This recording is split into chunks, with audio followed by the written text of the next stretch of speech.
वो भी एक छोटा सा वीडियो दिखाया था कि जेसीबी के द्वारा मतलब गणेश भगवान की जो मूर्तियां है ना जहाँ विसर्जित की गई थी उनके ऊपर वो जेसीबी से समेट रहा है और ऊपर से जेसीबी के द्वारा ऐसे उनको यही बहुत हानि का विषय है, बहुत हानि का विषय। हम जिनको तिलक लगाया, जिनकी आराधना की, जिनको भोग लगाया और उनकी बाद में ऐसी स्थिति की जेसीबी उनके ऊपर चले, उनको रौंदा जाए, तो हमें तो लगता है कि चाहे अम्बा की चाहे गणेश जी की, हम कह रहे हैं कि अगर आप उनकी आराधना करते हो और आपका विसर्जन का स्वरूप है, ऐसा तालाब बनवा दो कि जिसमें जल खूब भरा हुआ है और उसको विसर्जित कर दो कि ना मूर्ति दिखाई दे और ना उसमें किसी भी तरह की इस तरह की जेसीबी या ऐसा कोई कुछ करना पड़े। बार बार बढ़िया जल भर दो, खूब गहरा खुदवा दो और उसमें समाधिस्थ कर दो। या आपके पास इतना पैसा नहीं है तो जितनी गणेश जी की छवि है उतना गड्ढा करवाओ और हाथ 2 हाथ 4 हाथ नीचे लेवल से ऐसी जगह जहाँ पैर ना पड़ते हो, मतलब नदी का किनारा है या कहीं ऐसे, और समाधिस्थ कर दो। अब ऐसे क्या कि खुला दिखाई दे रहे हैं गणेश जी, उनको जेसीबी से तोड़ा जा रहा है, उनको रौना जा रहा है, ये तो बहुत अपमानजनक बात है। क्या पूजा तुमने की जब उनकी बाद में पहले गणेश जी थे, आप गणेश जी नहीं कि तुम्हारे विसर्जन करने से गणेश जी का अस्तित्व खत्म हो जाएगा क्या? गणेश जी तो गणेश जी ही हैं,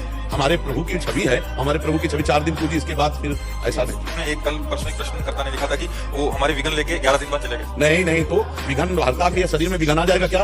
विघ्न हरता के शरीर में विघ्न आ जाएगा तो विघ्न का मतलब ये कि उनके ऊपर जेसीबी चलवा दो बाद में, विघ्न नहीं और पाप ऊपर चढ़ जाएगा, अपराध बनेगा और दुर्गति होगी। बाकी क्या ऐसा कर सकते हैं जैसे जो छोटी मूर्तियां कुछ भी लेके आए, प्रतिमा लेके आए, उसको विराजमान करके हम रख सकते हैं? बहुत सुंदर है, बहुत सुंदर करना चाहिए। पूरे विश्व ब्रह्मांड के सबके पाप को लेकर एक क्षण में भस्म कर देंगे, उनके ऊपर कोई फर्क पड़ेगा? गणेश जी को समझा क्या है, दुर्गा देवी को समझा क्या है, अम्बा को समझा क्या है? जहाँ हजारों मूर्तियां एक दूसरे में ऐसे ऊपर से जेसीबी चल रही, ये तो नहीं ठीक है, ये तो बिल्कुल ठीक नहीं है। हमें लगता है बहुत सम्मान से उनको समाधिस्थ किया जाए, बहुत सम्मान से विसर्जन किया जाए, जिससे उनके ऊपर जल रहे या रज रहे, खुला ऐसे नहीं दिखाई देना चाहिए। और इस तरह का बर्ताव जो करते हैं तो ठीक नहीं, इससे अपराध भी लगता है, बहुत बड़ा अपराध लगता है। लोग जानते हैं मंगल मूर्ति गणेश बप्पा का पूजन करके आपने ऐसे, हम कह रहे हैं कि अगर विसर्जन की पद्धति है तो अगाध जल जहाँ हो, एक सरोवर बनवा दो ना और उसमें सब लोग मिलकर के गणेश जी के छवि को और गणेश जी की ऐसी प्रतिमा का निर्माण हो जो रज से हो, जो जल के संसर्ग में वो घुल करके रजमय हो जाए। ऐसे कि दिखाई दे रहे हैं गणेश जी, उसके ऊपर आप देखो अपने